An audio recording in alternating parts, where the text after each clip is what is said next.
محترم دوستو، بنی اسرائیل میں دو بھائی تھے جن میں سے ایک مسلمان اور دوسرا ہندو تھا۔ دونوں دریا کے شکاری تھے، یعنی مچھلیوں کا شکار کیا کرتے تھے۔ کافر بت کو سجدہ کرتا، مگر جب مچھلیوں کے لیے دریا میں جال ڈالتا تو اس قدر مچھلیاں آ جاتی کہ ان کو کھینچنا مشکل ہو جاتا، مگر مسلمان کے جال میں صرف ایک مچھلی آتی اور وہ اسی پر صبر کے ساتھ خدا کا شکر ادا کرتا۔ اتفاق سے اس مسلمان کی بیوی ایک روز چھت پر گئی تو اس کی نظر کافر کی بیوی پر پڑی جو زیور اور بہترین لباس سے آراستہ تھی۔ یہ دیکھ کر اس مسلمان کی بیوی کے دل میں وسوسہ پیدا ہو گیا، کاش میں بھی ایسی ہوتی۔ تو کافر کی بیوی بولی، تو اپنے شوہر کو آمادہ کر لے کہ وہ بھی میرے شوہر کے معبود یعنی بت کی عبادت کیا کرے تاکہ تو بھی میری طرح مالدار ہو جائے۔ یہ سن کر مسلمان کی بیوی غمزدہ ہو کر نیچے آئی اور جب اس کا شوہر گھر آیا تو بیوی کا حال دیکھ کر دریافت کیا کہ آخر بات کیا ہے جس سے تو اس قدر غمزدہ معلوم ہوتی ہے۔ اس کی بیوی کہنے لگی، بس میاں، یا تو مجھے طلاق دے دو یا اپنے بھائی کے معبود کی پوجا کرو۔ یہ سن کر اس کے شوہر نے کہا، خدا کی بندی، خدا سے نہیں ڈرتی؟ ایمان کی دولت کے بعد یہ تو کفر کی باتیں کرتی ہے۔ وہ عورت بولی، مجھ سے زیادہ باتیں نہ بناؤ، میں اب غریبوں کی طرح نہیں رہ سکتی۔ جبکہ دوسری عورتوں کو، خصوصی طور پر تیرے بھائی کی بیوی کو میں دیکھ رہی ہوں کہ وہ زیورات اور عمدہ لباس سے آراستہ رہتی ہے۔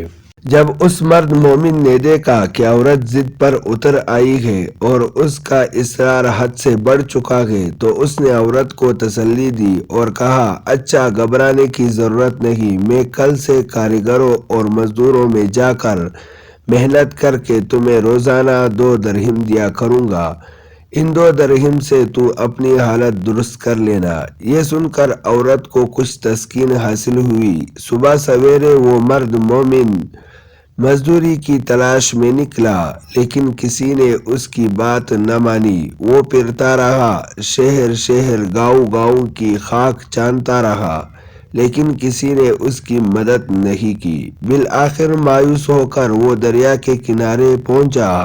شام تک اللہ تعالیٰ کی عبادت میں مصروف رہا۔ رات کو جب گھر پہنچا تو بیوی نے دریافت کیا، میاں آج تم کہاں تھے؟ اس نے جواب دیا، میں بادشاہ کی خدمت میں تھا۔ بادشاہ نے مجھ سے اس دن کام کرنے کی شرط رکھی ہے۔ اس کی بیوی بولی، آخر وہ بادشاہ تمہیں کیا دے گا؟ تو اس نے جواب دیا، میرا بادشاہ بڑا کریم ہے اور اس کے خزانے مال و دولت سے بھرے ہوئے ہیں، وہ مجھے وہ دے گا جو میں چاہوں گا۔ چنانچہ اس طرح وہ اپنے معبود برحق کی عبادت میں مصروف رہا۔ 30ویں رات ہوئی تو بیوی نے کہا، سنو میاں، یا اگر کل تم نے مجھے مزدوری لا کر نہ دی تو تم مجھے طلاق دے دینا۔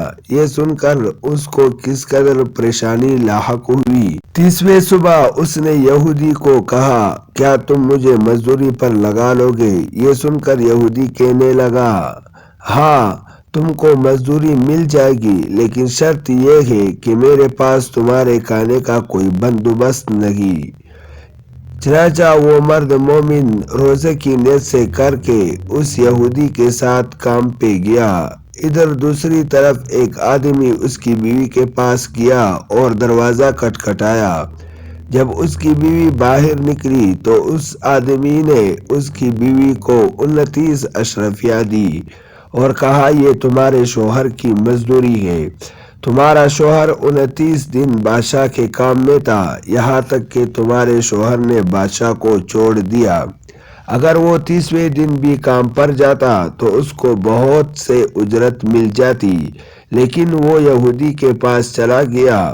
اگر وہ مزید بادشاہ کا کام کرتا تو بادشاہ اس کو مزید اجرت دے دیتا۔ چنانچہ وہ عورت ان میں سے ایک اشرفی لے کر بازار گئی۔ سنار نے جب وہ اشرفی دیکھی تو 1000 درہم اس کی قیمت اس عورت کے حوالے کر دی۔ جب شام کو آدمی گھر آیا تو عورت نے اس سے دریافت کیا، آج تم کہاں تھے؟